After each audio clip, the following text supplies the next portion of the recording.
Hey, what's up?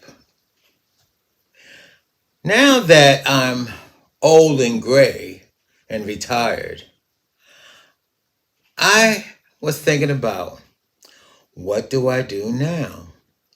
And I know some people my age talk about a bucket list. Now I was thinking about that too.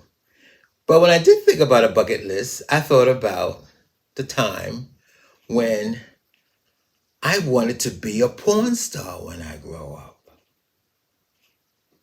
My name is Eric, and welcome to the craziness that lives inside my head. Let's get down to business. Give you one more night to get this. We've had a million nights just like this. So let's get down to business. So, you're saying to yourself, this crazy black old gay man wanted to be a porn star when he grew up? Well, in so many words, yeah. I mean, when I was young and fat and starting to realize my sexuality, I noticed that I was just the opposite of what anybody would want to have sex with. So I thought as I get older, I realized that wasn't true. But yeah, I thought about it. And then, when you in your teens, you start feeling your oats about sex. And I think my very first gay movie I ever saw, I think I was 18 or 19, was Midnight Cowboy, how he was a hustler, a gigolo, and he was hustling women and men because he had the right tool to do that. And I thought that was cool. Damn. I said, if only if I would have had the right tool. And I used to think of stuff to get me, sexy. The thing that really got me sexy, if you really want to know the truth, is alcohol and drugs. Boy, you get me high on drugs and alcohol. I was the hottest, sexiest thing on the dance floor, and I was flirting with every hot looking guy there was. I mean, and because I wanted to be a porn star. And in my head, in my fantasy, well, the only way I could have my fantasy was to get high. And it didn't happen.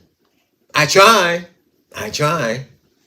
I had a lot of people say to me that, not to get off subject about being living to 71, because, majority of my friends at the time is not even around anymore. And I said, well, I tried. I tried. I was lucky because I was fat. Nobody goes to bed with a fat guy. So I thought until when the 80s came and I stopped drinking and drugging and I stopped hanging around with guys. There was a group called Girth and Mirth, who you get these skinny guys who loves fat guys. And then I got upset because I wasn't drinking and drugging anymore, so I had to do it live, do it sober. You go there and you sit there and drink your little Coke, and act all cute, and one's over there and one's over there and one's behind you, and you start acting cute to all these. But then again, you're not the only fat one there.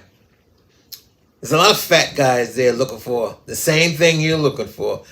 There was always more chubbies than there were chasers, which pissed me off.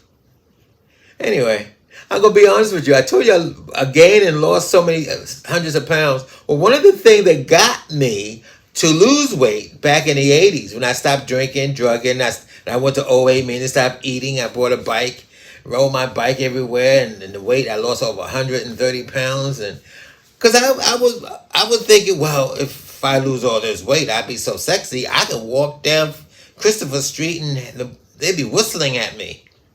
That didn't happen, by the way. But anyway, you know what happened. I lost the weight. I didn't get the man of my dreams. I gained it back. And then I think I lost it again. And then when I lost her the second time, I did find a guy. And I had a best friend at the time. He said, the guy was no good for me. Why is the guy not good for me? He said, the guy's going to make you fat. He's a gainer. I said, oh, get the hell out of here. Never heard such a thing. And he was right. He was my boyfriend. He wasn't a man of my dreams, but damn. He wanted to marry me. And I'm thinking, wow. But then he was trying to get me fat, which he did, because when we met, I was a size 40. By the time we broke up 5 months later, I was a size 50. Anyway, so what is this podcast about? How I wanted to be a porn star. Thank you for listening to the craziness that lives inside my head. Let's get down to business. Give you one more night to get